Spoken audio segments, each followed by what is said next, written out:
Welcome to Choose Views with Richard Chew. Get ready to dive into a world of insightful conversations and thought-provoking discussions. As progressives, our job is to have an all-inclusive, full-on assault with all of our players. A show that focuses on moving our political, social, economic, gender, and cultural conversation forward. And all of our players means all of our players. It's Choose Views. And now, here's your host, Richard Chew. Good Friday morning, political fighters. Welcome to the August 21st, 2026 edition of Choose Views. 773-763-9278 is the number. Find my show on Facebook Live, TuneIn Radio, and YouTube.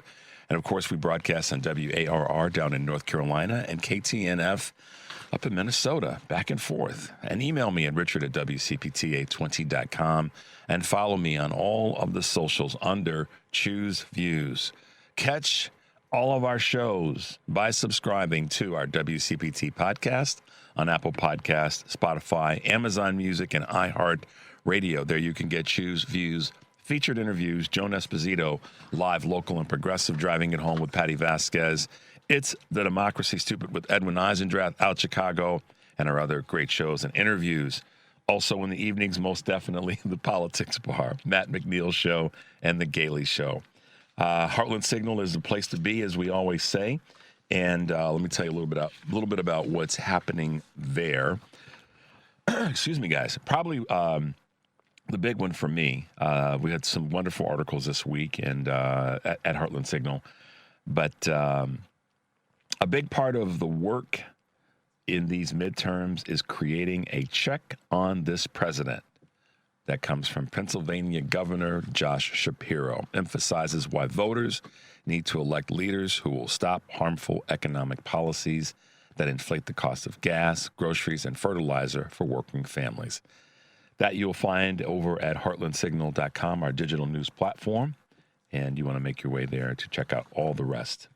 Like and save, let the folks know that it's out there for you to share with everybody else. So, yeah, there you go. Heartlandsignal.com. Did we lose some lights over there? Okay, I guess we're fine. Too many things out of the peripheral of my eyes. On today's show, which will be tons of fun, I'm going to be taking your calls from now until whenever, but most definitely this first hour. After we come back from the break, we'll grab in your calls.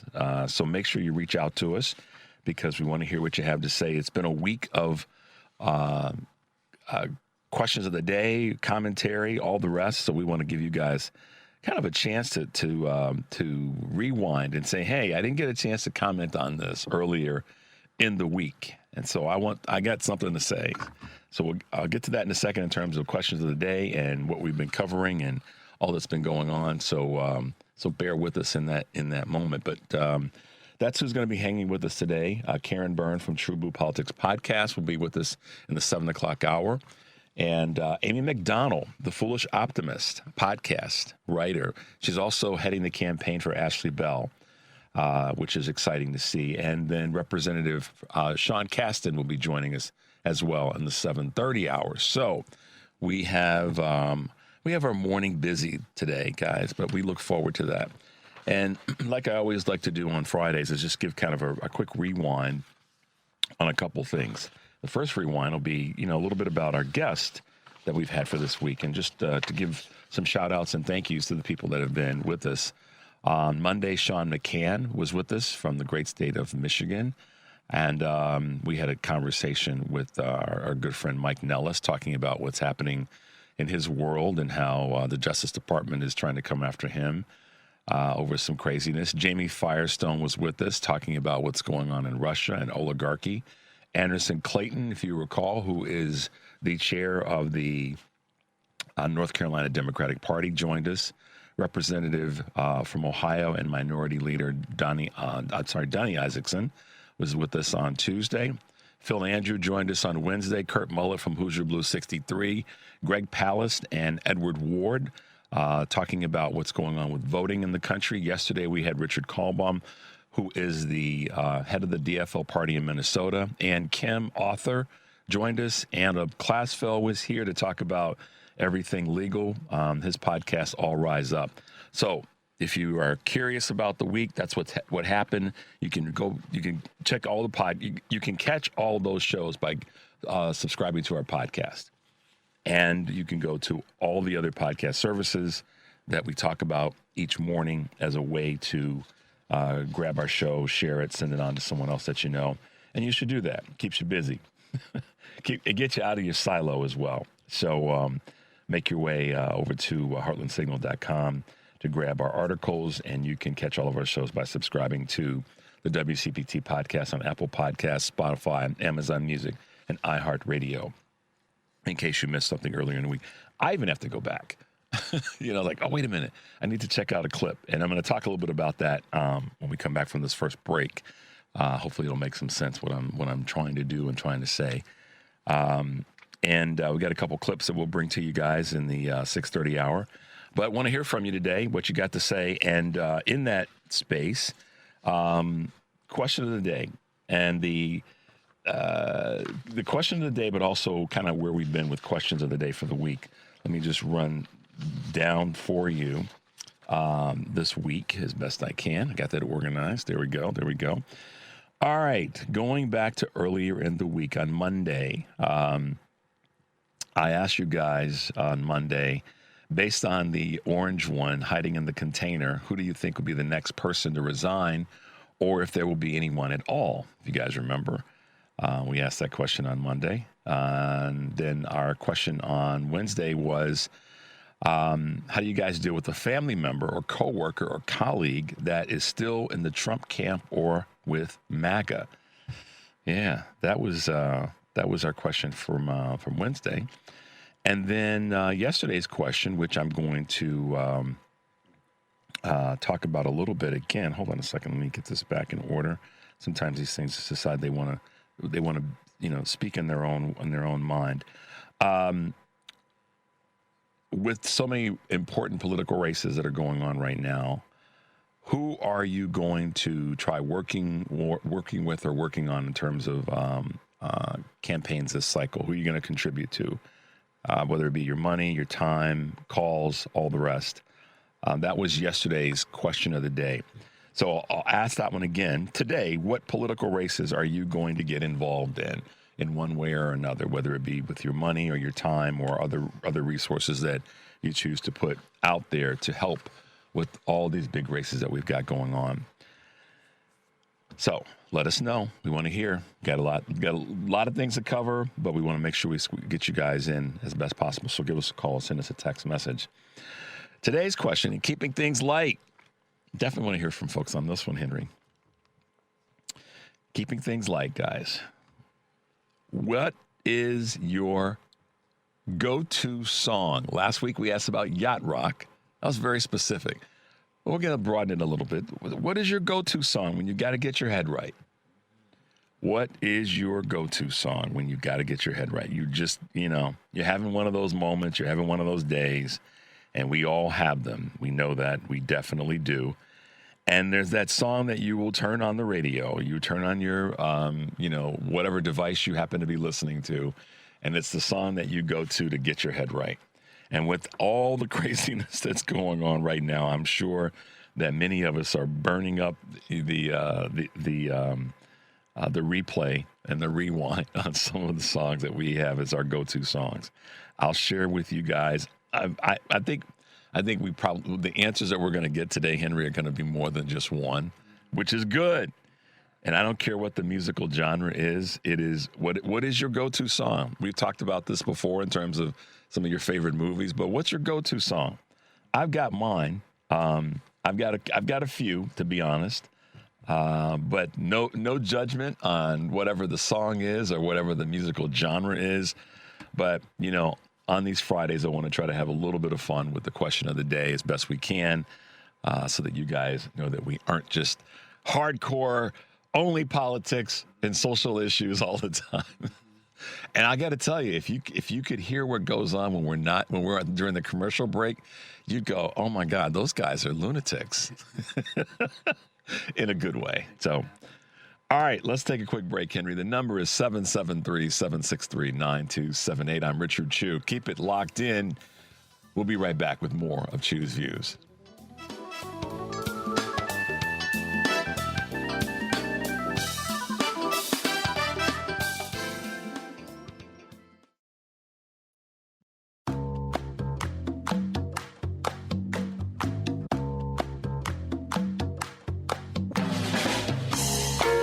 All right, guys, welcome back to Choose Views. If you are just tuning in, it is August 21st, 2026.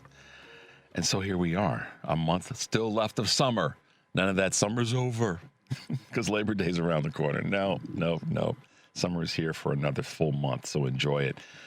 But here we go. Starbucks lets go of workers who won't move to Nashville. You guys, when they made this big push back a few months ago about relocating the company and its corporate to Nashville, I said this was going to be one of the challenges, is getting people to move there. It just wasn't about reducing their cost of living in relationship to their income. It was also going to be about uprooting families and also about the other items beyond just the money, the social aspect, and all the rest.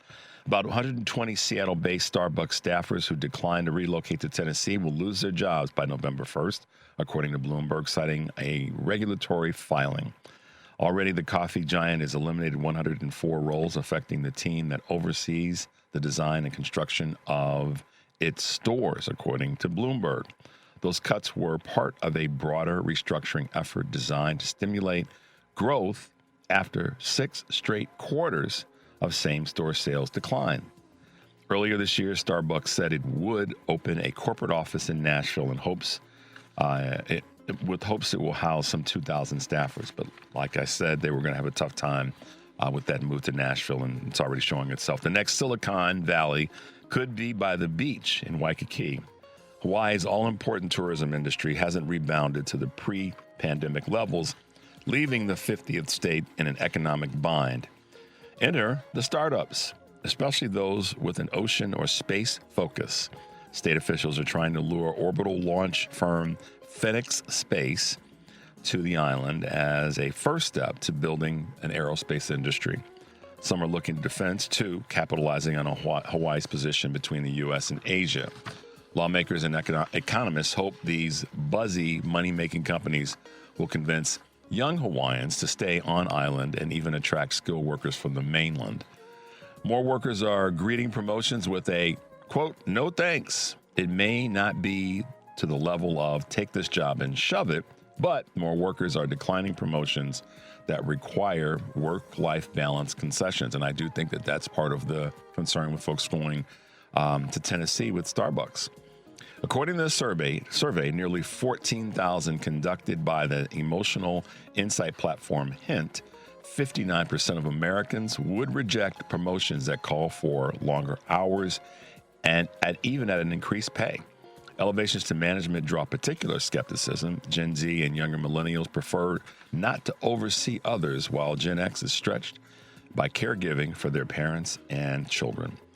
The enrollment cliff is not going to make it easier to get into college, and here's why. Nationwide matriculation is expected to fall 13% by 2041, but that won't make getting into college any easier, experts are saying.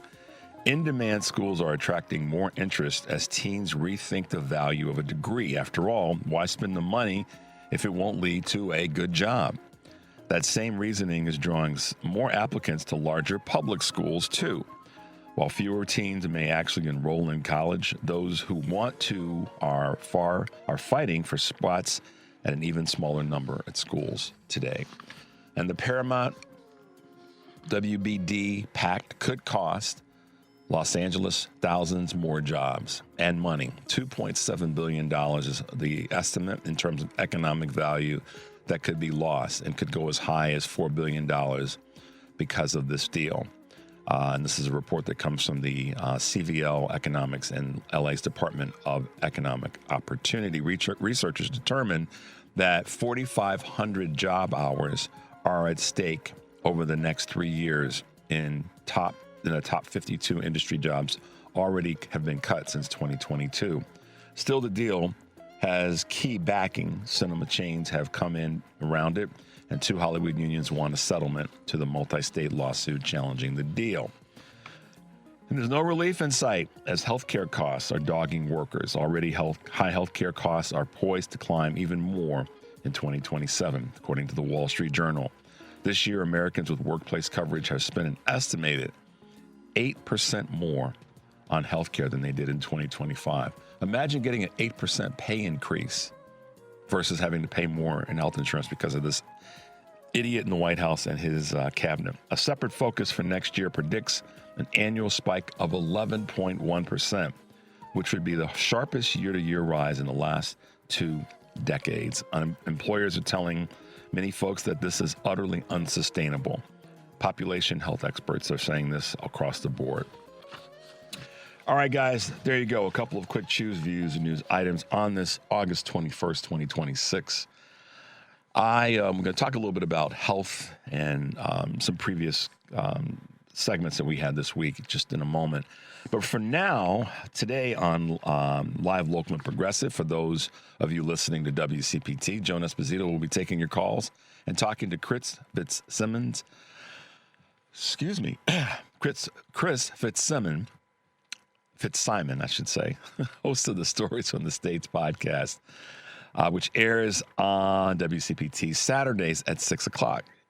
Chris will be joining Joan today. Chicago Teachers Union President Stacey Davis Gates and Gregory Royal Pratt and Laura Rodriguez Presa, investigative reporters for the Chicago Tribune. They are 2 of the Tribune reporters recently awarded as staff of the Chicago Tribune at 2026 Pulitzer Prize in Local Reporting, and will speak at the 41st Annual Printers Row Fest the weekend of September 12th and 13th. Live, Local, and Progressive weekdays 2 to 5 here on WCPT, heartlandsignal.com, and tune in.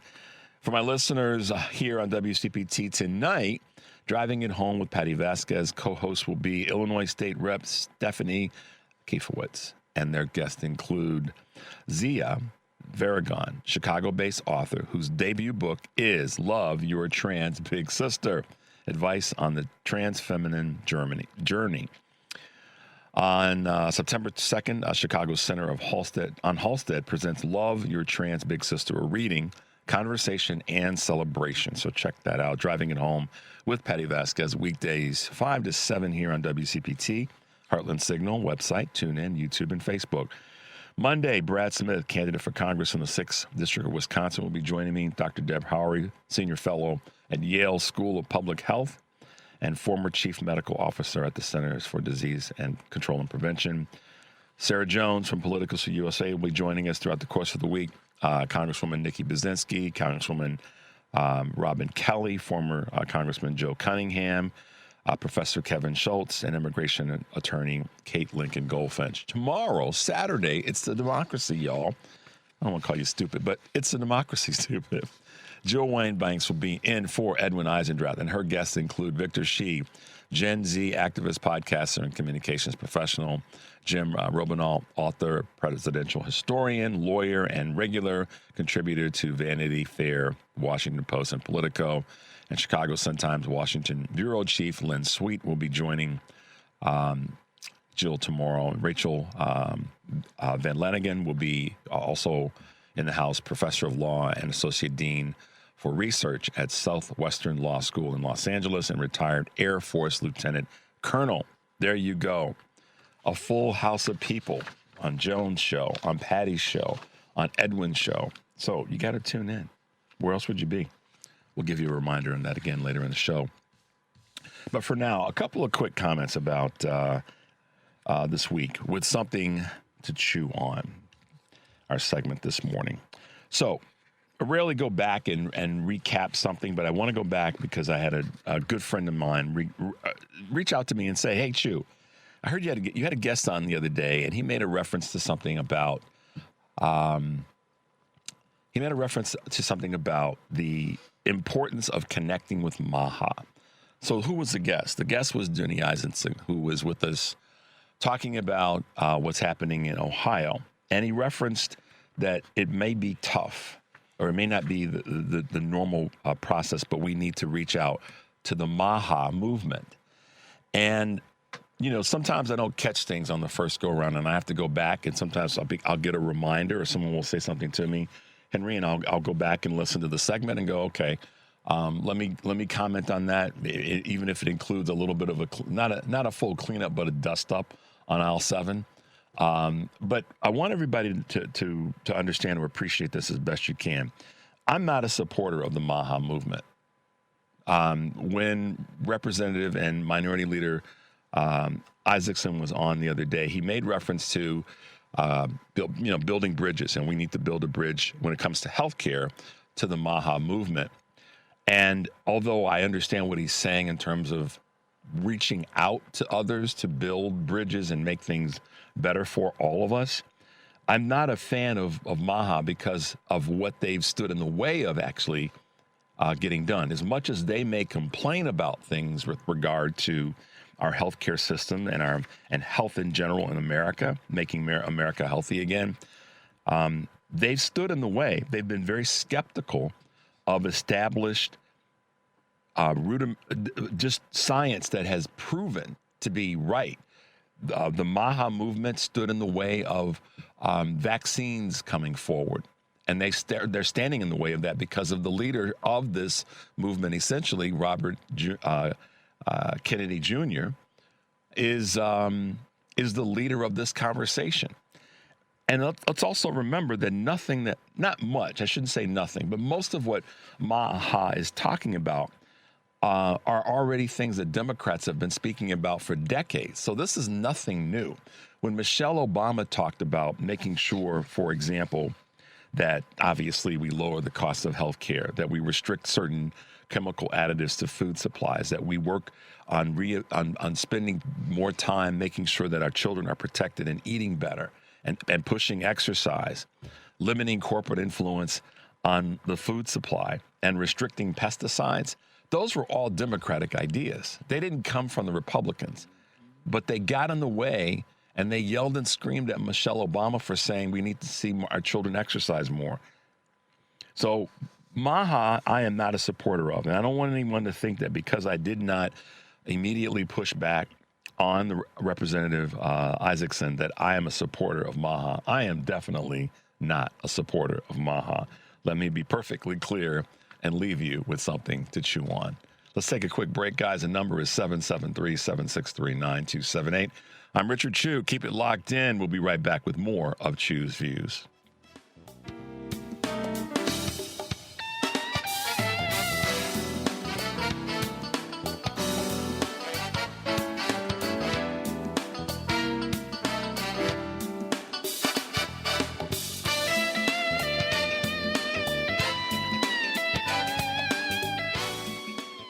This is Chicago's Progressive Talk, 820 AM, WCPT Willow Springs, and online at WCPT820.com, where facts matter. From the Weatherology Weather Center, I'm meteorologist Michael Carroll. Partly sunny for today, a chance for some afternoon showers and storms with highs in the upper 70s to near 80. Storms then likely for tonight, some of those storms possibly strong to severe this evening with lows in the mid-60s. Saturday, a blend of clouds and sun, very slight chance for an isolated shower or storm into the afternoon, a high of 80, and will stay dry then on Sunday. And that's your latest Chicago weather update. Currently, it's 63. This is WCPT 820, where facts matter.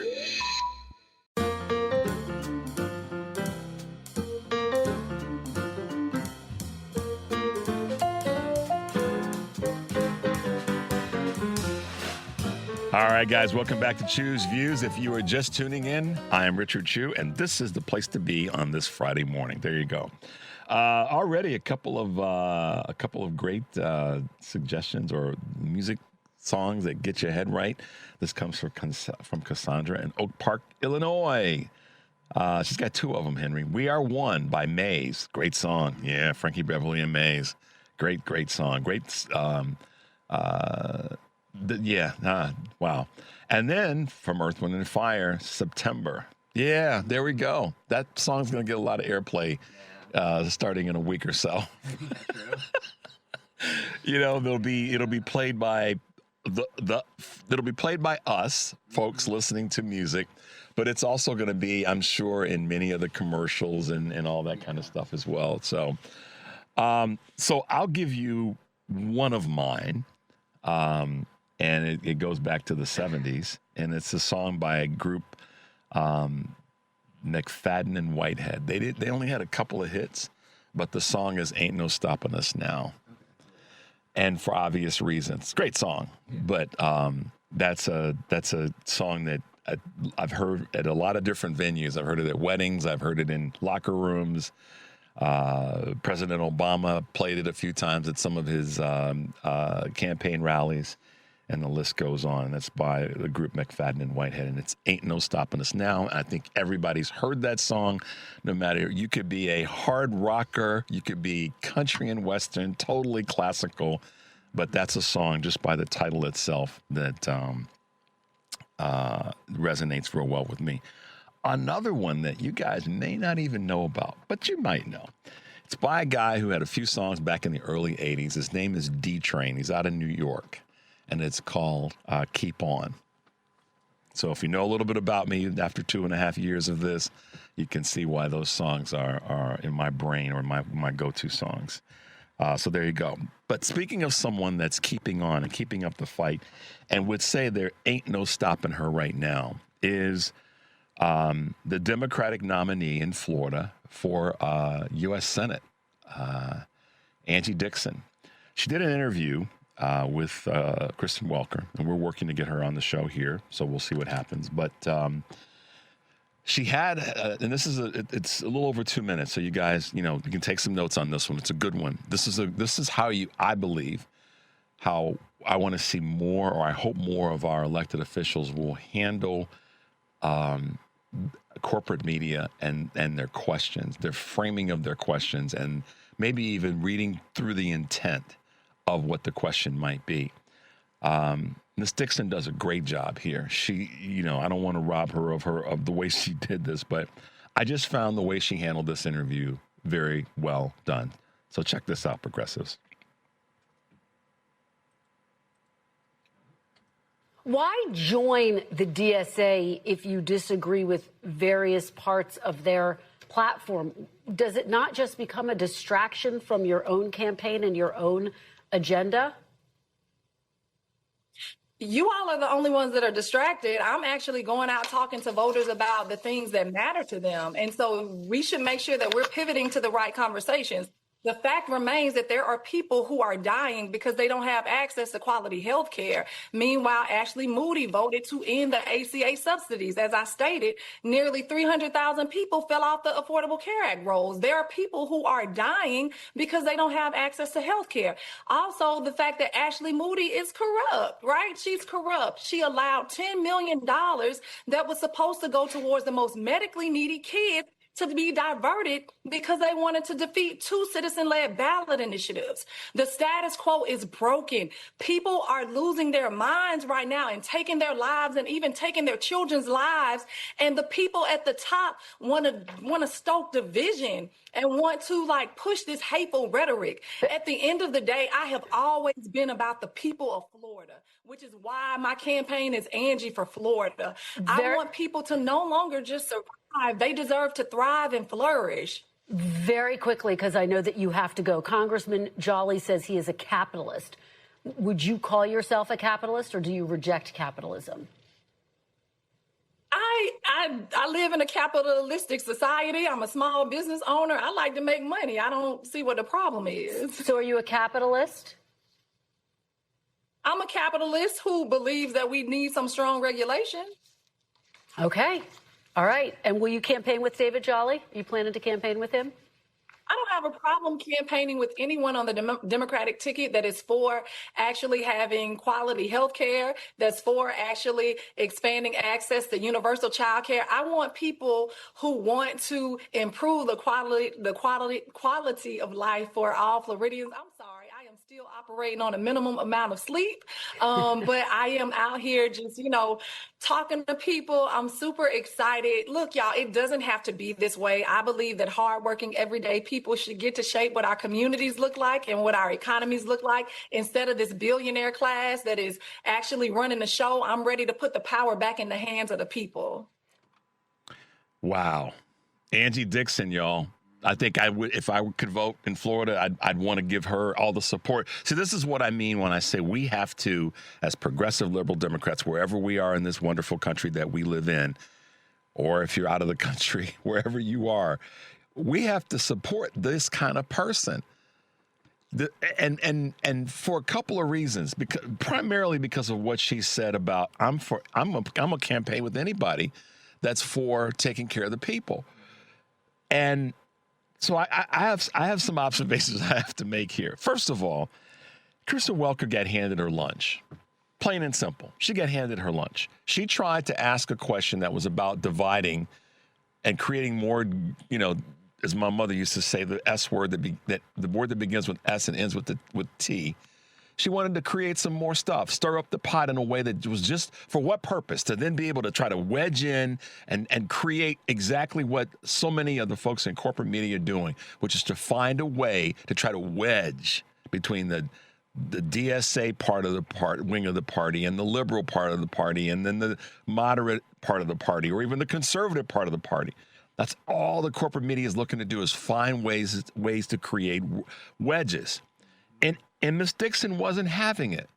Her first response was the best response I've heard any politician, anybody running for office, because she's from around the way. If you all don't know what that means, look up what it means to be from around the way. Miss Dixon is from around the way, and she wasn't having it. She made it clear to Kristen Welker that you all are the ones that are trying to cause a division and sow the division, not us. It ain't on us. So stop that mess. And I just love the way that she did that right out of the gate. She didn't even take a sip of coffee. As tired as she is, she just said, "Nah, you all are causing it." That needs to be. Guys, every now and again, I look for and then I'm blessed and find a word or a phrase that somebody uses. That's the phrase that I want every one of our folks running for office to use. And that's the one right now. That's the hot one right now. You all are the ones that are trying to cause division, not us. And hopefully those words will get picked up by more and more people that are running for office. This just goes to show how disgusting Kristen Welker was in that moment. She tried to be subtle about it. Check this out. In the part of the interview where you could if you watch it, and I'll send it to anybody that wants to see it. Send me an email. I will send it to you. But if you watch the side by side, and if you listen to the temper, the pace of her tone, meaning Welker's, she realized, oh God, I've stepped in it. I stepped in it with this one. This one's a real one. She's going to be relentless with me about this. And the moment that she realized that, I'm betting that one of the producers in her ear was like, we got to go to break. Okay, y'all got to watch it, but if you don't, just listen to it. You could see she was trying to speed up the interview. She's trying to get through it because she knew, oh boy, this is not what I was expecting. And so in that moment, she was going to try to get out of the interview, and Miss Dixon had a few more things to say, and she tried to interrupt her, and she realized, I'm not going to be able to interrupt her. And she got her points out. But then when she got the conversation back, what Kristen tried to do is then ask her another question, which I'm betting wasn't planned, and somebody was in her ear and asked her, are you going to campaign with David Jolly? He's a capitalist, right? But in that moment, the thing that was so great is that Miss Dixon basically said, yeah, why would I not? We're doing the same thing here. We're about trying to help folks. And I'm a capitalist because I run a small business. So I'm thinking, doing the work, we all can mess up. We can miss stuff. I said earlier about me missing the opportunity to push back in the moment on Representative Isaacson. But it wasn't because I wasn't prepared. I missed it. So today is a little dust up to get that right about Maha. But how does Kristen Welker not know that Angie Dixon, who's running for Senate, U.S. Senate in Florida, is a small business owner, which is maybe a baby capitalist. She's not running a massive corporation, but she runs a small business, so she believes in capitalism to some extent. So to that end, that just goes to show that corporate media doesn't really give a damn about being accurate and being an access point for information. They are simply looking for their talking points. They're looking for those hot seconds. They're looking for, in this moment, ways to try to divide the Democratic Party. because they know we're about to get in that backside when we get back to House and the Senate. We might call in some folks in the media, depending on where they've been on certain issues. And that's what Kirsten Walker wasn't prepared for. And I do say, because it was subtle, I caught it, but it was subtle. Ms. Dixon, basically, you could see her like turning her head like, you know how a dog standing, I think of the story, the dog standing in the doorway, and it's like, come on, let's go for a walk. And it's like, what? No, I'm chilling. It's raining outside. I'm not going out in that. That was the look that Ms. Dixon had on her face, like, what? So I got a lot of joy out of her. Her name is Angie Dixon. I love what she had to say. I love how she said it.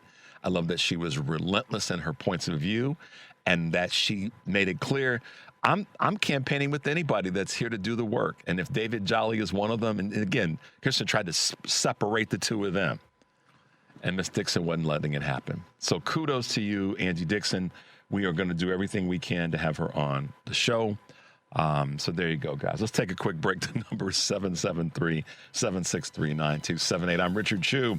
Keep it locked in right here. We'll be right back with more of Chew's Views.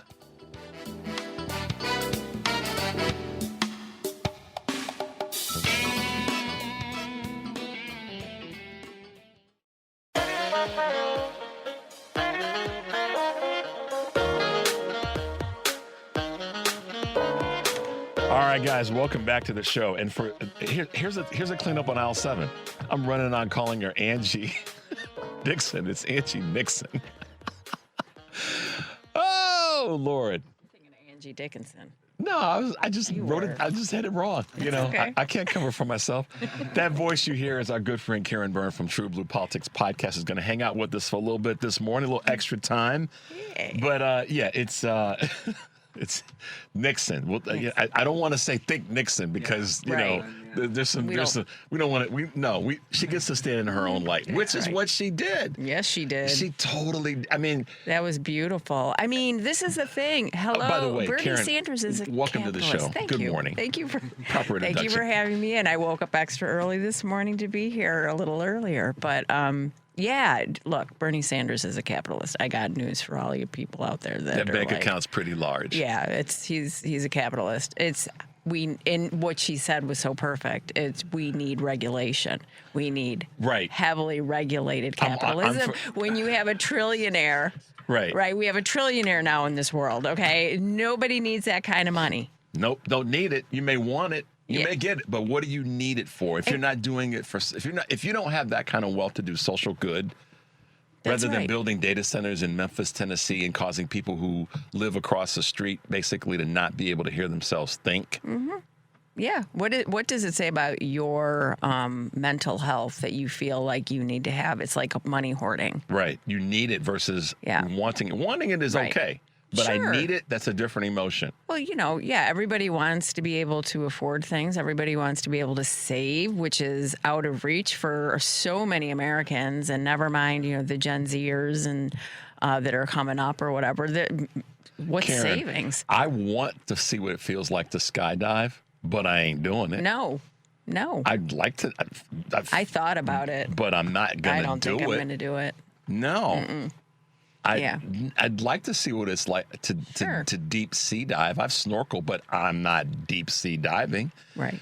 Just because, and I'm not making light of folks who are in a situation where they want to do certain things or they need to do certain things. The point is we have to have a certain amount of discernment when it comes to certain things. And her point about I'm a capitalist and I agree with capitalism, but as you said, Karen, it has to be regulated. It has to be regulated. Mm-hmm. Boy, this is what I think what's also the through line here in part is that this is what happens when you have a person who's from the community. Yes. That's truly from the community. Mm-hmm. Many folks may not remember this, but Ron DeSantis was just acting a doggone fool and one of his speeches earlier this year. And she was in the do you remember that? I missed that. Yeah, she was one of the people that was in the crowd pushing back. She was standing right near him, basically like, you're not going to just be able to say this and not think that some of us that are in attendance don't agree with you. Yep. That's the same Angie Nixon. You cannot tell people that, you can't piss on them and say it's raining. No. Okay. I mean, when people are feeling it, you can stand up there. I mean, and the White House is doing that right now. Everything's great. We're in the golden age. Hi, I'm Melania. Did you miss me? Missed. No,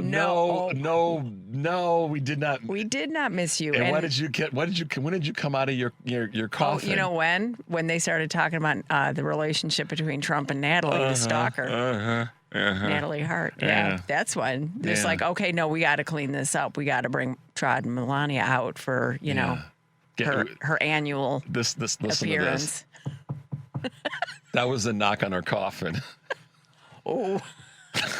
Don't go down any stairs, Melania. Yeah, she lives in the basement, so she doesn't have to. I'm just ruthless with her because she knows what time of day it is. She knows what went on. She was right there. Yep. And the fact that she decided to plagiarize Michelle Obama, she'll never be one that I can give a forgiveness to on that. I can accept that, but I'll be like, okay, yeah. But anyhow. No, I remember early in the first term.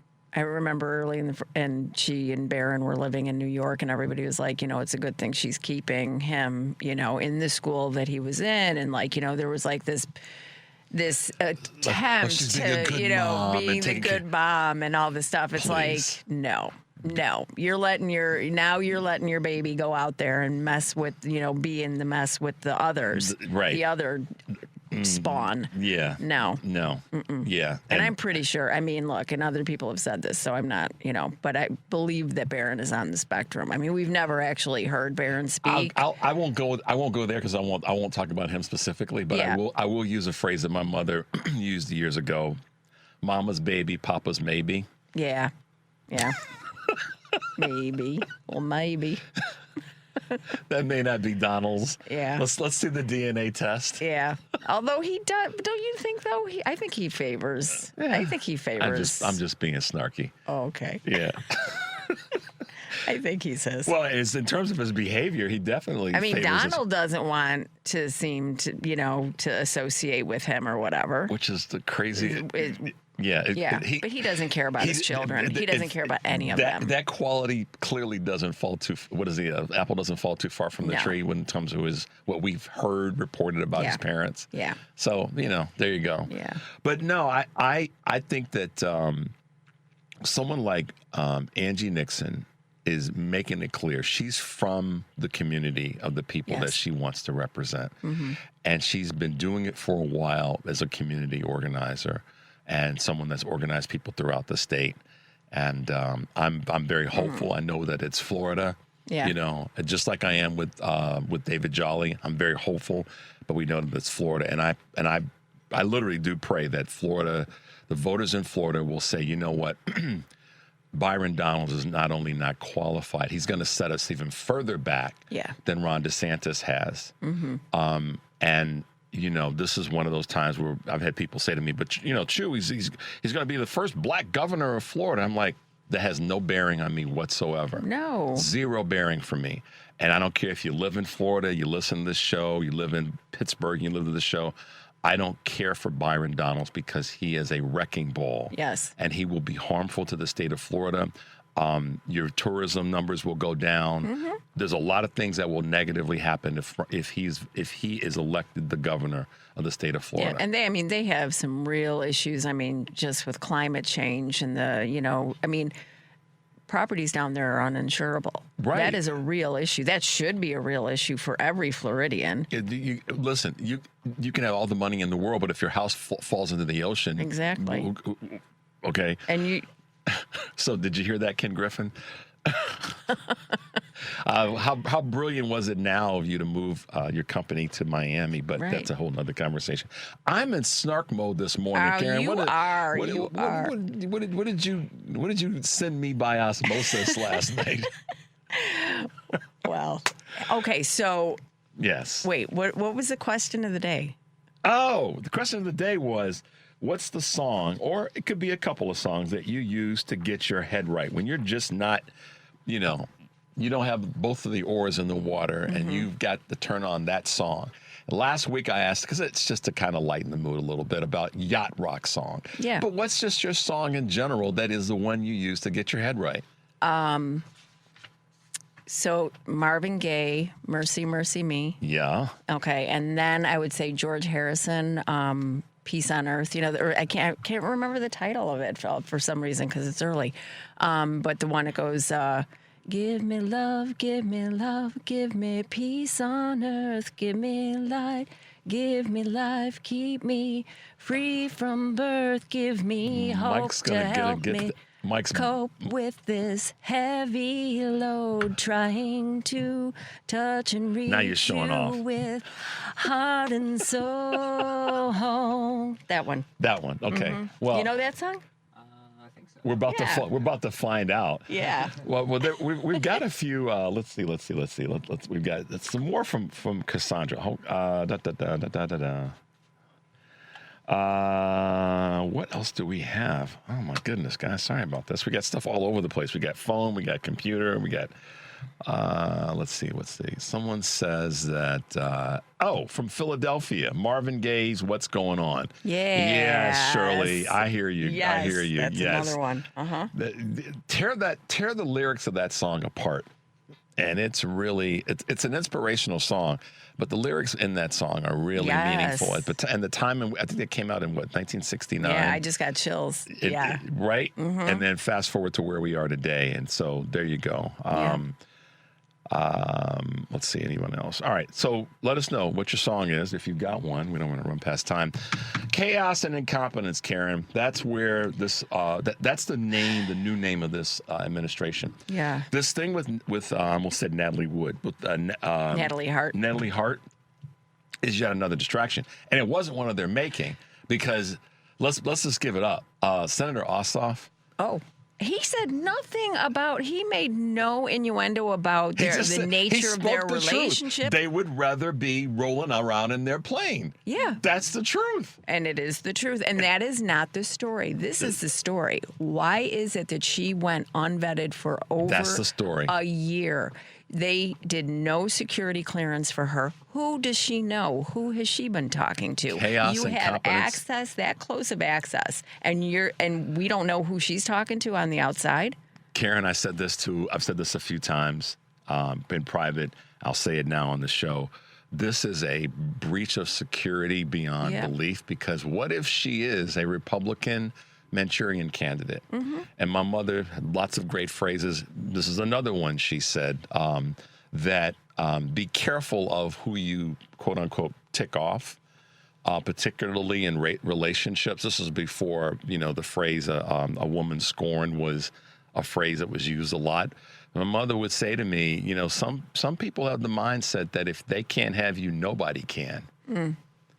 So her not having the proper vetting with regard to her security clearance is another example. So we've got, in terms of its incompetence, inside of a month, two situations where the president's safety was put at risk, or put in, and it gives us the thought that they don't know what the hell they're doing when it comes to his safety. Mm-hmm. I don't want to see the dude, get taken out, but you get him, you're in a catering container, and now we find out that this woman for over a year hasn't gone through the proper vetting. Mm-hmm. I mean, I think of all the horrible things that could happen. Well, what I think is, and like Iran, Iran said, we want to keep him alive because he's destroying America. Mm-hmm. He's destroying the United States. So we don't have to, they don't have, and Khrushchev was right. And he said the same thing. So here's my thinking on, we know that the Republican Party has been infiltrated by Russians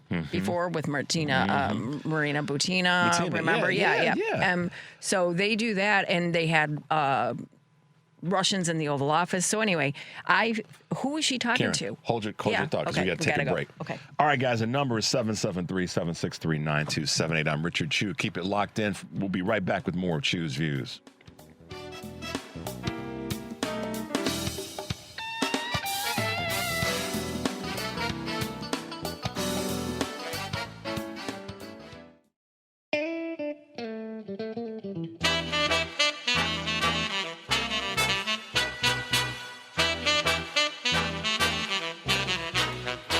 Richard Chu's got his eyes on the truth, and you're right where you need to be. This is Chu's Views. All right, guys, welcome back to Choose Views. Every step you could take could save a life. Join the Out of the Darkness Chicagoland Walk presented by Happiness Project on Saturday, October 3rd at Montrose Harbor. If you're here in Chicago, this isn't just a walk. It is a movement, a day to come together, to heal, to bring hope to those who need it most. Your presence really matters. Your voice really matters. Proceeds support the American Foundation for Suicide Prevention, fueling critical programs that save lives. Take action today. Sign up at ChicagoWalk.org. That's ChicagoWalk.org. Let's turn awareness into action. Together, we can bring suicide out of the darkness and into the light. And speaking of folks that bring us together, our next guest is none other than the foolish optimist, also known as Amy McDonald. Good morning, Amy, and welcome back to Choose Views. Good morning. Thanks for having me. Absolutely. Well, listen, the three of us, Karen's with us this morning, as you probably have figured out already. Hi, Karen. Hi, Amy.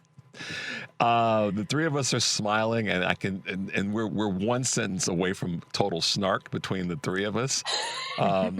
See, I knew I got you right out of the gate.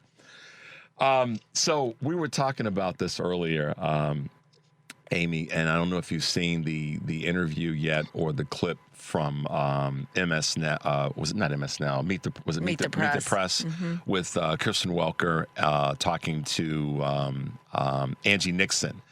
And basically how, Miss Nixon just swatted flies as she tried to box her into saying certain things or saying things in a certain way. And that's how we want to see more of the folks that are running right now, Democrats, wherever they are in the tent, running and handling business when it comes to corporate media. And you're doing kind of the same thing with helping Ashley Bell find her rhythm right now. Talk to us about what's going on in the campaign that you're working on. Yeah, so I haven't seen that interview just yet, but I can tell you what I know about Angie Nixon is that she's not going to take any crap from anybody, and I love that. That's part of why she won, right? She got outspent, God knows how much, to win. She didn't even spend $1 million on a primary, which is just so exciting to see that you can get there without spending millions and millions of dollars. It's so exciting.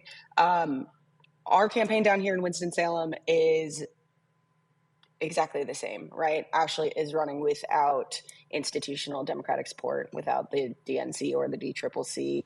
And part of that is because she is absolutely rejecting the notion of taking corporate money. She really wants to be part of the solution, not part of the problem. And I think to get there, we have to prove that it can be done every single time. So yeah, when we're talking about messaging and stuff, it is very much the Mamdani approach. It's very much the Angie Nixon approach. You don't have to, you have to be adept at moving around the questions, because some of these questions, they'll just keep hammering home the same ones over and over again. And you're like, well, that's not what my people need to hear. And that's not what they're asking me. And you're just doing this in an effort to put me in a gotcha moment so you can get views or whatever it is. That's exactly what it was. You didn't see it. You didn't need to see it because you're experiencing this space. I'll send it to you. I'll email it to you sometime this morning so you'll have it. But it was, to use the phrase, it was a masterclass in what you just said to not do or to do, which is to not get boxed in, be very good and adept at understanding, first of all, what you're about to step into and how they're probably going to come at you, and then be ready to for that and stick to what you believe in. And she did that in such a masterful way. So I'm doing everything like I can with her, with Miss Bell, with everybody else that's saying, no, we're swatting flies today, and we're not going to allow that to be the case. How are you holding up? Listen, you've been all over the world in the last, 9 months. So talk to us about that. This is a radio program, but I can see myself on camera. I am tired. Yeah, I'll tell you that. We are running 18, 20-hour days. We don't have nights off. We're going nonstop. Ashley is working 2 jobs still in the healthcare profession and running this campaign as well. So we're all full steam ahead. 75 days, can't stop, won't stop. We are maxing out our time with town halls. Ashley's opponent, Pat Harrigan, did one phone call town hall, and that's about it. He's been in office for 2 years. He does mobile office hours, which he doesn't go to, but there is a cardboard cutout of him if you want to take a photo. Sounds like he's scared. And he's scared. It would seem that way, right? Former Green Beret, scared of the people of North Carolina's 10th congressional district, and it is because he isn't listening to them, right? He doesn't want to hear what he's doing wrong, and these people in North Carolina and across the country, people are hungry, people are tired, people are having a hard time with their bills, and then you see your congressman. And I'll give Pat Harrigan this. He's younger than the average congressman. He is not horribly ugly. They do put him on TV a lot. You see him get on CNN or on wherever he's talking and just talk about how good this war is, even though we know it's driving prices up, it's making life harder, and our government is starting another needless war that is going to eat up a generation of young men and women in this country. Mm-hmm. So I think he is scared. He's not doing his job, and he's not listening to the people that elected him. And hopefully this is the last 75 days of them feeling that way. And then they'll have Ashley Bell, who's going to host town halls and actually listen to them, because that's what she does, right? She's a medical professional. She listens to the problem, she diagnoses it, and then she fixes it. And it comes from the people, and this is what Ms. Nixon carries. She's from the people, and I said this, not that this is something that Ms. Bell can assent to, but Ms. Nixon is from around the way. She's a round the way girl, and so. I've said earlier, folks don't know what that means. Go look it up. You can Google it. And she definitely is, but she's listening. She understands. Yeah. And for those who are tired of me saying that, I'm going to harp on this for a while. You know why? Because we get to harp on and push up and strengthen and stand with our people who are running for office on any level. I'm sick and tired of people telling us, oh, well, you can't move on. You can't talk about that. And have we had enough of this? That's the same thing they said about enslavement and people talking about enslavement. Well, that happened years ago. But we're still dealing with the remnants of that right now in our society. I've said this so many times, Amy. The reason that white folks in America who oppose certain things in America don't have those things in America is because of racism. Mm-hmm. We don't have good health insurance. We don't have safe roads to drive on. We don't have a super high wage community. It's because of racism. Yep. So we're going to talk about the things that the people want to talk about, because it's the people that are suffering from what's going on. It's the people in Memphis that the NAACP have had to drop a lawsuit on XAI through Musk and Grok because of these damn turbine engines across the roadway. Mm-hmm. Right. So it's people in Gary who have been out of power for almost 10 days. And don't get me started. What are we doing here? On the Gary thing, this is where my brain went. And so I'm really touching the third rail for a moment. Karen's looking at me like, oh, Lord. I thought, okay. And so the mayor and the governor here in Illinois, Mayor Brandon Johnson, are catching hell about the Chicago Bears.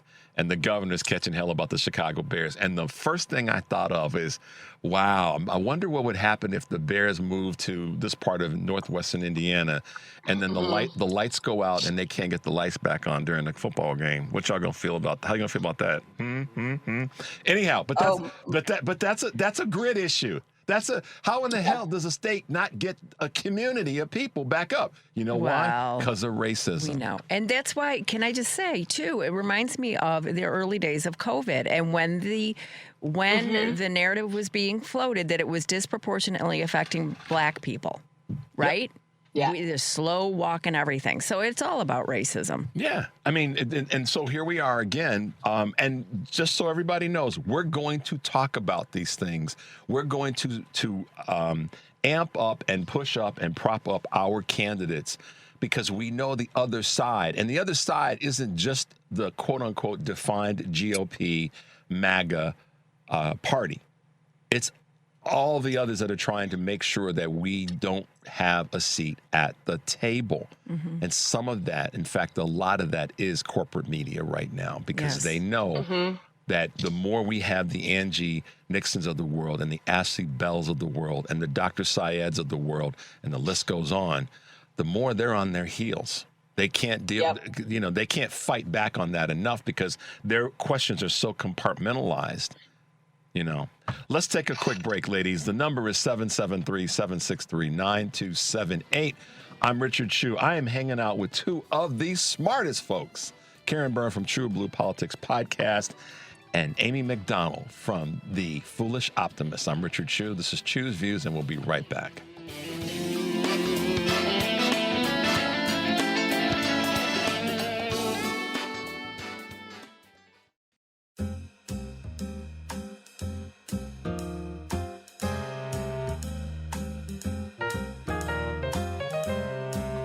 All right, guys, welcome back to Chu's Views. If you're just tuning in, my two guests, one in studio, Karen Byrne from True Blue Politics Podcast, and Amy McDonald, the host of The Foolish Optimist and also campaign manager for Ashley Bell.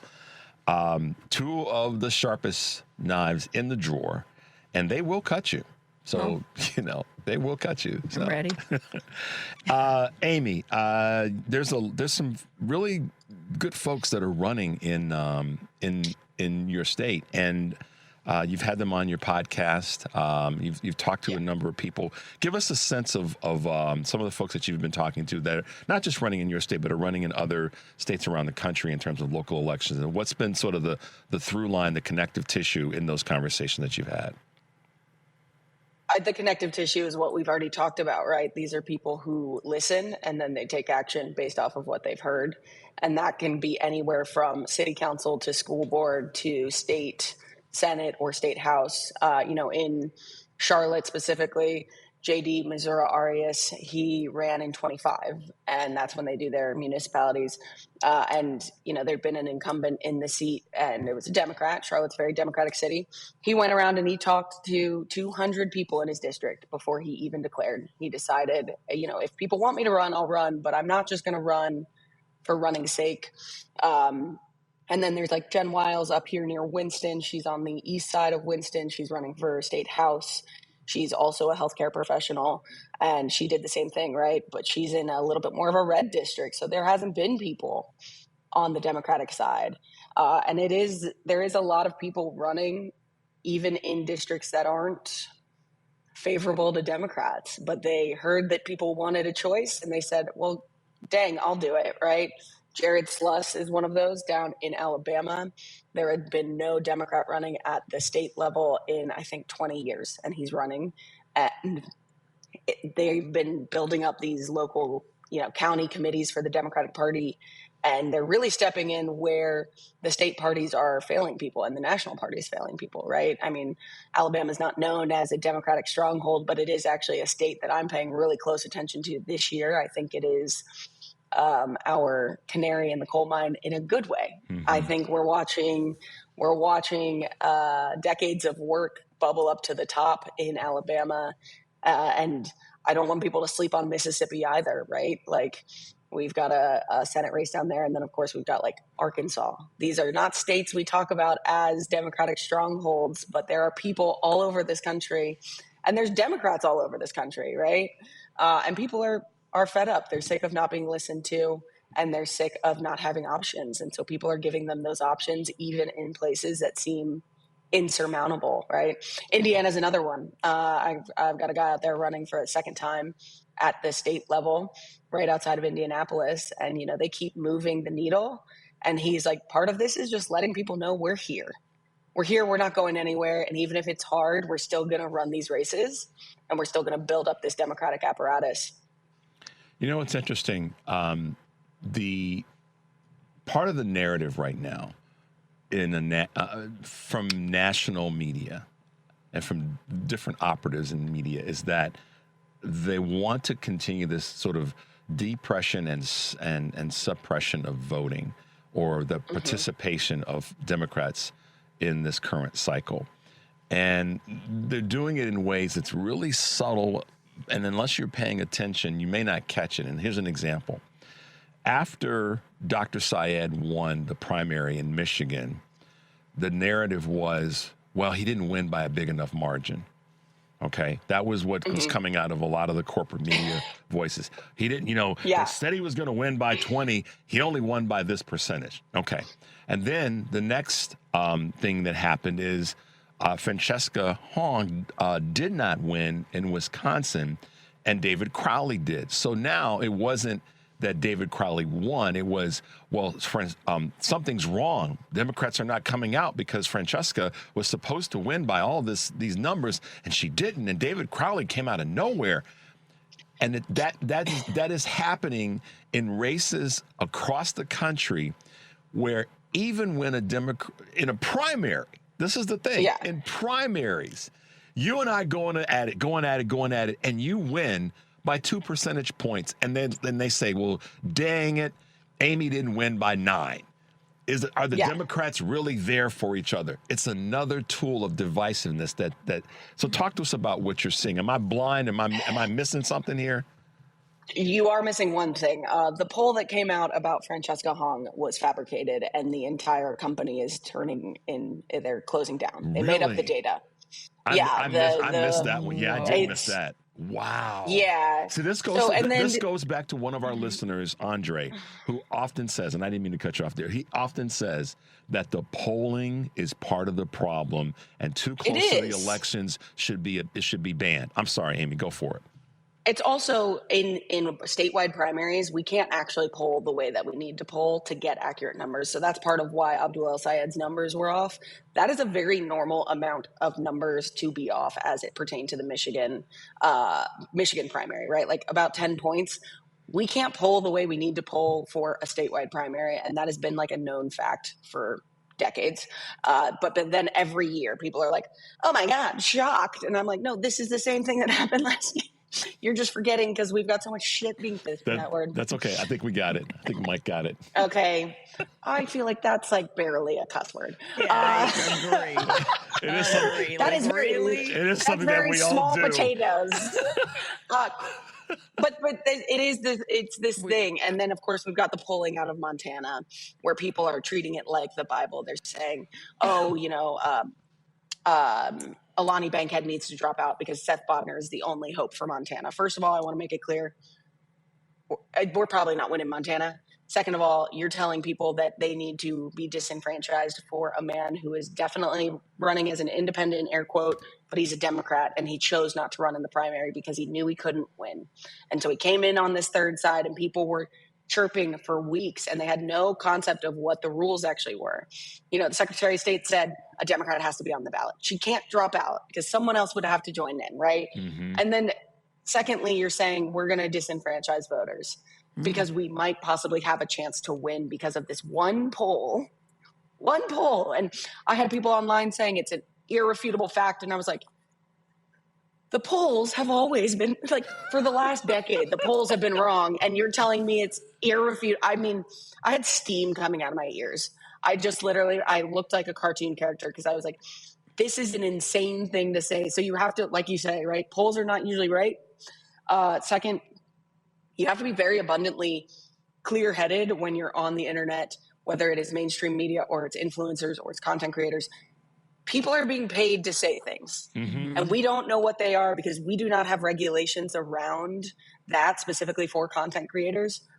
Take everything with a grain of salt. I'm not telling you to put your conspiracy hat on every day. You can save it for Saturdays, but like, just pay attention to what you're getting, right? If someone has 500,000 followers and they're telling you that this person cannot win a race because they don't have enough money, ask the question. Why aren't you raising the money for them? Right. You have 500,000 followers. Exactly. Ask your followers for $2. $2. $2. 1/5 of them gives you $2. That's $200,000. Yep. Yeah. That's right. That's exactly right. I made a similar point right after the primary in Michigan. I said, so we know that Mike Rogers and the Republican Party and dark money and all the rest are going to just come full force against Dr. Syed. I said, so I basically broke down the numbers. I said, if half of the people that voted for Kamala Harris in the general election in 2024 gave Dr. Syed $5, he would have enough money to push back on what's going to come at him. So it's great. He's got plenty of money. Give us money. Give Ashley Bell money. So now, cut that in half, y'all. Give $2.50 to Dr. Syed and give $2.50 to Ashley Bell. Perfect. There we go. Thanks for helping us clean going that up. Going on Axe Blue right now. Oh my gosh. I, by design, wanted to have the ability to have both of you guys on at the same time on the same day, because I have so much respect for your observations and your opinions. Ashley, I know Ashley Bell is working her tail off. I know, Amy, you're working hard to help her get through this and successfully. What's your last word as we wrap up today, Amy? My last word is she's going to be a partner to Dr. Abdul El-Sayed in the Senate, right? Her platform is darn near close to his. Medicare for All is really, really imperative, and it is a immediate ROI for our economy. One of the biggest problems I see with our economy is the fact that people are tied to these jobs. And if we give them health care, our economy will be boosted. We will have a stronger middle class, and it does need to be across every single group of people. So we gotta work, especially as the white folks in the room, we've got to work on breaking down the racism, because that's why we don't have Medicare for All, right? Medicare for All is an immediate boost to our economy. People will start businesses, jobs will be produced, all of these things, and people will start moving jobs. Yeah. Which changes the nature of our economy. And so I want people to think about that. And I want people, if they're donating to Abdul El-Sayed, to also donate to Ashley Bell, because he needs a partner in crime in the House of Representatives as well. That's right. Amy, great to see you. Glad that you were able to hang out with us, and we're going to be doing this every couple of weeks now. So I'm thrilled to death that we get to do our part in helping the team that we're on win and win some more. Be well, my friend. She is the Foolish Optimist. Go to her podcast, go to her website, check out everything she does, and throw a few dollars at Ashley Bell's campaign. We appreciate all that you do, Amy. Talk to you soon, okay? Thank you. Sorry for the curse words. That's all right. We got you. The number is 773-763-9278. I'm Richard Chew. Keep it locked in. We'll be right back with more of Chew's Views.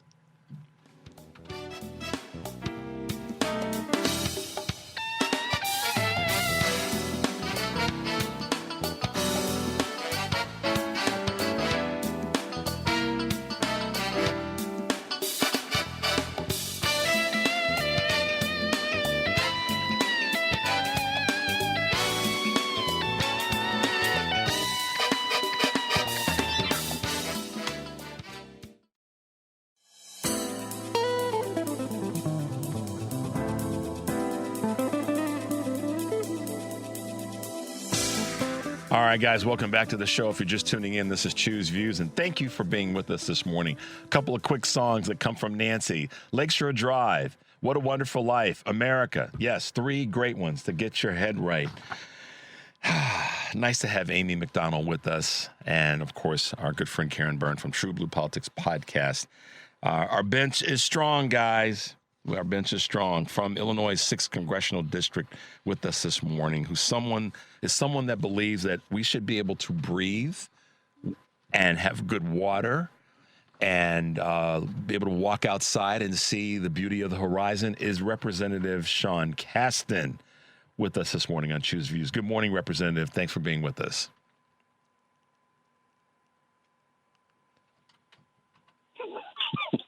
I made you laugh. Did I miss you there? Yeah, no, I just said thanks for praising me for jumping over low bars. Well, listen, at least you jumped over the bar. You didn't sit there and go, should I go over this? You didn't stay, I mean, no disrespect, but you didn't stay stuck on stupid like some of your non-colleagues on the right. Stop calling them colleagues. They're thwarting every good thing that folks like you are trying to do, Representative Casten. So welcome to the show this morning. Well, thanks for having me. Absolutely. Well, another good voice, Karen Byrne, who has done all kinds of stuff to help you and other representatives succeed, just was with us this morning and says hi as well. Good morning, Rep. Casten. Yeah, I met you. I don't know if you remember me, but I met you in River Forest at a fundraiser, and then I put you in touch with Stephanie Miller. Sure, Yeah. of course. And had fun with her at her house in L.A. Sure did. There you go. Representative, so one of the things that's happening right now is everybody is up in arms about some of the, for lack of better words, lack of oversight when it comes to our environment. And if there's anybody that I would say is the sort of the environmental representative or a congressional leader, it's you. I mean, you've got a background in this prior to politics and along the way in politics to making sure that we've got, better emissions, that we've got better global security when it comes to this conversation around energy, and making sure that we are not, taking advantage of people's using eminent domain to take advantage of people when it comes to preserving our lands. Talk a little bit about all that I just threw at you. So I'll give you both the optimistic side and maybe the over-intellectual side. The optimistic side is that we are sitting on this unbelievable opportunity to unlock massive amounts of cheaper, cleaner energy that can make us all richer and give us a cleaner environment. And we're sitting on that opportunity because number one, the technologies are all ready. And whether it's EVs or solar panels or batteries, like these technologies are all ready for prime time. And they're not, when I say ready for prime time, not like they're sitting on a shelf waiting for somebody to buy them. They're being deployed faster than everything else. We use the same amount of oil in America today that we used 20 years ago. Yeah. We use massively less coal, and that's because markets have decided that people actually like driving a car that gets 30 miles to the gallon instead of a car that gets 10 miles to the gallon. People, given the choice between paying for electricity and having a solar panel on their roof, they kind of prefer not paying for electricity. Mm-hmm. And all of that is, and then if you layer on top of that what the Trump administration has done in Iran has been massively stupid from a national security perspective, but has unlocked massive ramp-ups in clean energy around the world. Just since February, when Trump invaded Iran, the Chinese exports of EVs to the rest of the world have doubled in less than a year. And that's because the rest of the world is sitting there saying, in the words of Jack Handey, I'd rather be rich than stupid. and so we can sit there and look at all that and say, man, we can be richer, we can be cleaner. We just have to be smarter. And the challenge that then comes in, and, Trump is a massive symptom of this challenge, but he's not ultimately the cause, is that we've never really decided whether U.S. energy policy should exist to benefit U.S. consumers or U.S. producers. Wow. We've massively subsidized people's rights to drill on, you buy some land, you own all the subsurface rights. We're going to give you accelerated depreciation. We're going to intervene in markets to make it cheaper to produce fossil energy. And in that context, embracing cheap energy, which is the same as embracing clean energy, is a massive competitive threat, not only to an enormous industry, but to certain communities in the United States. If you live on the Gulf Coast of Louisiana, you want the price of gas to be high. When the price of gas goes up, the economy in Louisiana goes up. Mm-hmm. And by the way, who represents Louisiana? Mike Johnson. Mike Johnson. If you are sitting in the Bakken oil shale out in the Dakotas, you want the price of oil to be high because you make more money when the price of oil goes up. You know who represents the Bakken oil shale? John Thune. Mm-hmm. Our two majority leaders in the House and the Senate, in case y'all don't know. Yeah, and so this question of do we want to benefit consumers or do we want to benefit producers? And what Trump is doing is now saying, well, I'm going to open up national parks to drilling, not because the American people want that. Remember, we're not buying more oil than we were 20 years ago, but they want to create export markets, right? Yep. We're having this huge shift to renewables in the power sector, and we're massively ramping up exports of liquefied natural gas to the rest of the world, even as the rest of the world is weaning itself off natural gas. And it's, it's sort of like a country that invented the rotary dial phone. Everybody starts using cell phones, and we're like, man, we better subsidize those rotary phone providers. Well, but see, here's the thing too, Representative. This is what popped into my brain when you were describing the Mike Johnson and Thune part of this. The sell to American people that are not paying attention, they don't understand, and I'm not knocking on any of our fellow citizens. I'm just saying folks got to pay attention and do some research. To your point, the companies that are funding so much of the Republican Party and that are benefiting from increased oil production, that money is that value, that benefit, that's not making its way down the hill to everyday folks. And you hear people running around that aren't informed saying drill, baby, drill, but that doesn't help their pocketbook. That doesn't make it more, make it easier to live in the country. Drill, baby, drill is benefiting the people who run the companies that are doing the drilling, not the everyday consumer. So I mostly agree with you, but I want to just challenge a little bit. Like, yes, we've got, money in politics is a problem and all the rest of that. And yes, oil company profits are at record highs. And if they're profiting, by definition, they're not passing through. Having said all that, because of the way that, the shift of American economy to urban areas has caused people to move to urban areas, depopulate rural areas. And, the first people to move when an economy shifts are the people who are most open to new experiences. And so urban and suburban America has become more progressive, and rural America has become more conservative. And so we've now got this dynamic where the parts of America that do depend on extractive industries have become coincidentally more Republican. Yeah, okay. And so it's like, yes, what you're saying is true, but it's also the case that if you're living in, I don't know, a town in Appalachia that's dependent on coal for years, it's certainly the case that the majority of that profits from that coal mine go to owners, but it's also the case that when that coal mine shuts down, the Walmart shuts down too, the local church shuts down, right. The jobs go away, the deaths of despair goes up, and so there is economic value that accrues to those communities from those industries, and so those communities have come to perceive, in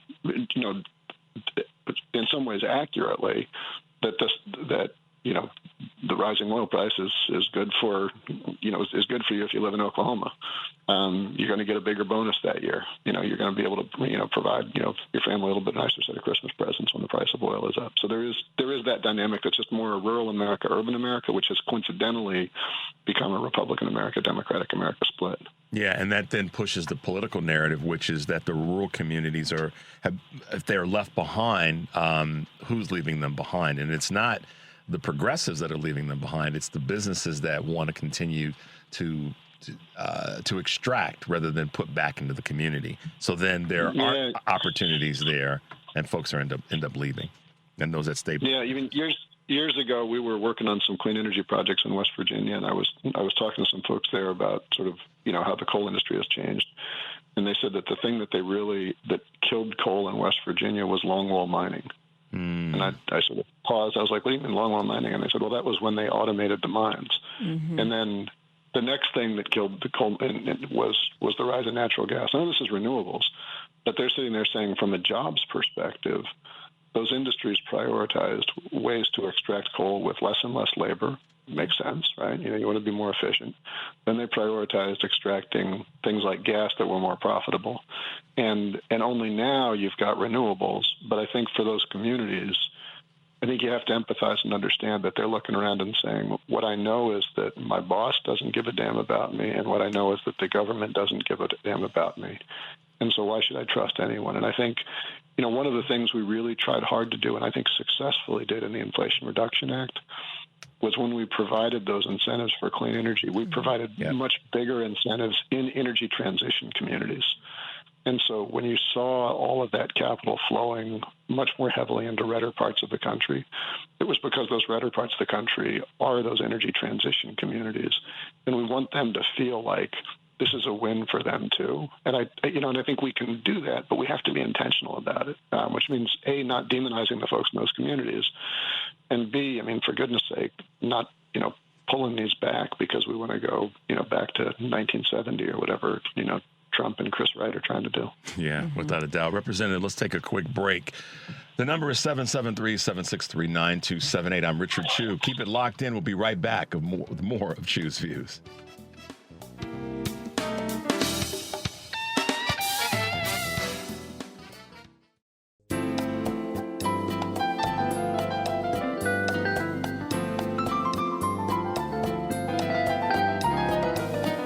All right, guys, welcome back to Chew's Views. If you are just tuning in, I'm Richard Chew with our good friend Karen Byrne from True Blue Politics Podcast hanging out with me, and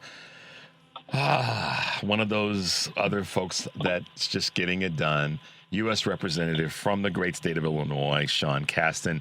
Representative Casten, Karen has a question she wants to ask you. We're talking a little bit about what's happening in communities that have, suffered some economic hardship as it relates to the energy industry.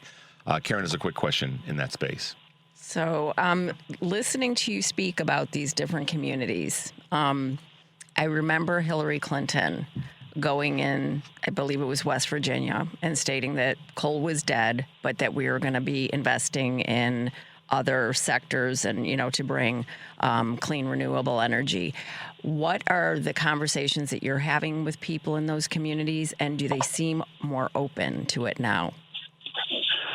Well, look, to be clear, the communities of Alsip and Bedford Park and Elmhurst and Glen Ellen that I represent are not those communities. Right. So, I think there's there's both a very healthy and a difficult conversation going on, because any investments in, I said before, clean energy is cheap energy. When you invest in clean energy, you're investing in lower cost sources. They're lower cost, number one, because they don't burn fuel, which means you don't have to pay for fuel. But they're also lower cost because they really don't require a lot of labor.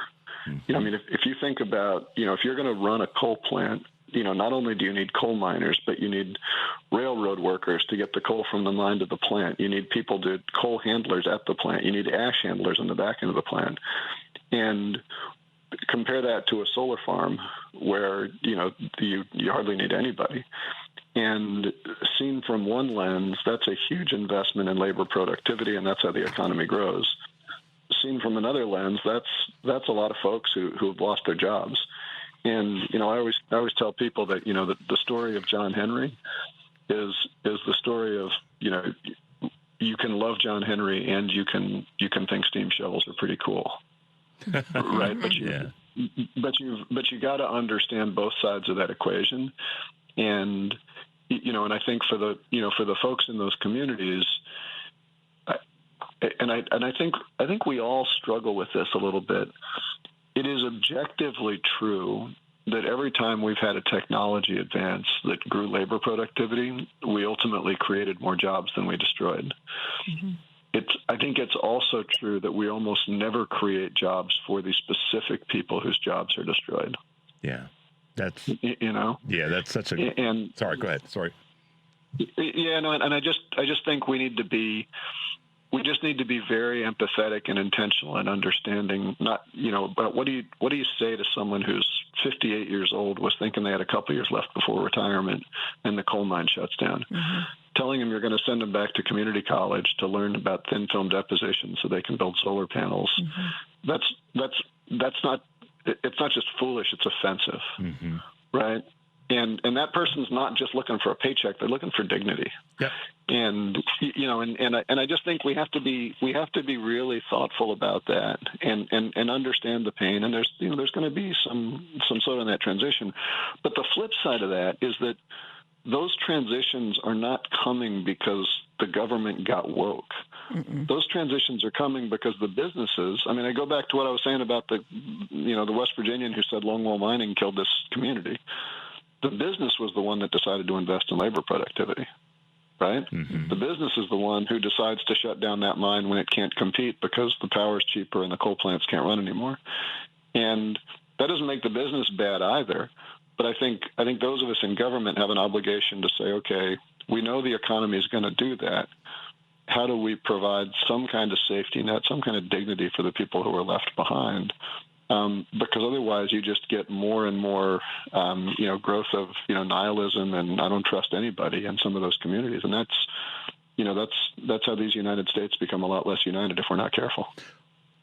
I appreciate you putting that out there, because I think what has happened is it relates to folks going into their silos, which I use a lot, or people going into their corners, is that where we'd like to see, and I can assure you that there are millions of people that think this way, but how they articulate it might be done differently, is to see more of our business community connect with our political leadership community in a way that the businesses are not constantly made to feel that they're the bad guy, and that the politicians on any level are not made to feel that they're ineffective or incompetent. Because part of the role of the elected official is to stand in the void and not let any entity run over the community. And part of the role of the business community is to find ways to help that community grow and prosper. And what's happening right now is we've got this pull, this tug of war, where businesses don't seem to, and I'm making a broad brush statement and all fairness, that they're not perceived, as I should say, as the entity that wants to help people, and government leaders are being viewed as ineffective and incompetent. And I disagree with both of those assertions. What are your thoughts there? I mean, look, as a guy who spent 16 years as a CEO, and, in every business I ran had there were a couple different businesses. They all had the same mission: profitably reduce greenhouse gas emissions. These were businesses that were designed to be moral actors. I think that it is, if you ask corporations to be moral agents, you're misunderstanding the purpose of a corporation. They're not immoral; they're just amoral, right? You're raising capital, you're allocating capital, you're doing your mission, you're doing plenty of good things. It's not a judgment, but your job is not to be a moral agent. The government's job is to be the moral agent. And I think the government does that most effectively when we say, okay, in your industry, does regulation exist such that your profit incentives drive you to do things that are in the public good?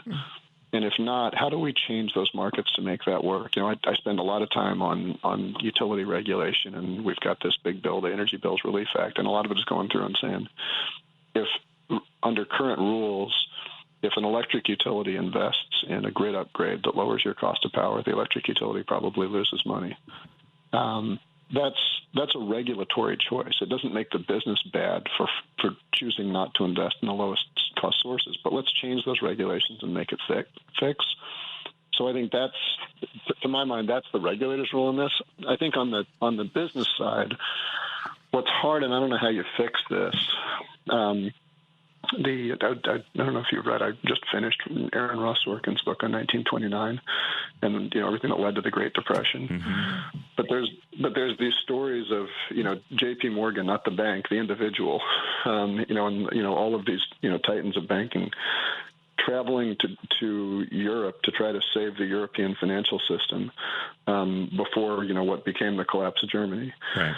And whatever you think of those characters, and obviously, there were plenty of excesses that led to the Great Depression. What's striking is that those people saw themselves as Americans. And in the rise of sort of huge multinationals, the Mark Zuckerbergs of the world, they're running these, or frankly, the Jamie Dimons of the world, they're running these huge multinational organizations. And every country they operate in is essentially hedging a risk that something goes bad in another country. And so I think it's become increasingly difficult, particularly for the really big businesses in America, to say, are you committed to America in the first instance, or are you committed to your business in the first instance? And if your business is purely a domestic industry, there's not a lot of conflict there. Mm-hmm. If your business straddles a lot of countries, you might or might not be acting in the interest of the American economy. And I don't mean that to sound jingoistic, but I just think some of the relationships between government and business were designed in an era when most big U.S. companies were primarily domestic, and that's just not the world we're in anymore. And so the incentives are not quite the same, because even if I perfectly design all the incentives in the United States, it doesn't change the fact that if you're sitting there and saying, well, I can make more money by just shipping labor to Canada or Mexico or something else, and we can't do much about that. Well, I get the premise, and I don't disagree with it, because we have actual data and real examples that happens. But I go back to something that you said a moment ago, and that's where regulation comes into play. Mm-hmm. And oftentimes the will to even talk about the regulation is part of the challenge, whether it be on the leadership, elected official, and I'm talking local, state, and national, or it be those that are in the industries where regulation could change the way in which they have to operate. I think that's how you go about fixing it. I'm not saying it's the exclusive fix, but it's got to be part of the conversation. Yeah, no, and I think one of the hard things, that I'm always struck by is that we are justifiably proud of all the innovations that's come out of free markets and capitalism in the United States, but free markets and capitalism only exist if you have robust competition, and there is no business in the world that wants competition. Well, they may not. Here's the thing: they may not want it, and I would agree with you there 1,000%. They don't want it, but they recognize the funny thing about it is the irony of that is that when they have it, they actually do better. So no doubt. But what I'm saying is that from a regulatory perspective, nobody comes to us and says I wish my market was safer for my competitors. Right. And we need I just reread Adam Smith's book, and he says we need no barriers to entry, no barriers to exit, and free flow of information. No business wants that. Right. So from a regulator perspective, if all you're hearing from is people in the industry, you're not really well positioned to say, how do I make these markets more competitive? But on the other side, if you say, well, competition's bad, you're also not getting there. And so I think sometimes the loneliest position in Washington is to advocate for competitive markets. Yeah, but some of the best things come out of those who are in those loneliest positions, because it ends up being it shows that they're listening to more than just one thing. And you've been a good example of that, Representative Casten. Thank you for hanging out with us on this Friday. We appreciate you taking some time, and we want you to stay safe. And we know that things are about to ramp up for you guys back in D.C. So thanks for being with us, Representative. Appreciate having me on. All right. Talk to you soon. All right. Bye-bye now. Yeah. Wow. I really like him. Yeah. I really like him. Yeah. I mean... Go ahead. Yeah, no, I just think that, what he has done, for the 6th district is a lot. And I like the fact that he's a scientist and that he's, kind of on this, and he's looking at things from different angles, because we do have to be pragmatic in how we approach this. Without a doubt. I would just, I remember at the beginning of this second nightmare term, where Democrats were going into those districts and holding town halls, whether they represent those people or not, going in and having those conversations and listening, go on a listening tour, listen to what they need. What is it that we can't? These are the realities. What is it that we can do for you? Right. I do really like that. Well, it's common sense. Yeah. It's like I've said this for such a long time, and we will wrap up. Let's go get their lunch. Yeah. Rather than letting them take ours. That's it. Go where they are. Can I just give a really quick plug? We got to wrap up. Okay. True Blue Politics. Podcast. Karen Byrne. Chris Kluwe. All right, guys. Monday. The number is 773-763-9278. Thanks for being with us all week. Stay tuned for the Stephanie Miller Show. Joan Esposito, Patty Vasquez, and Edwin Eisendrath. I'm Richard Chu. We'll see you next week.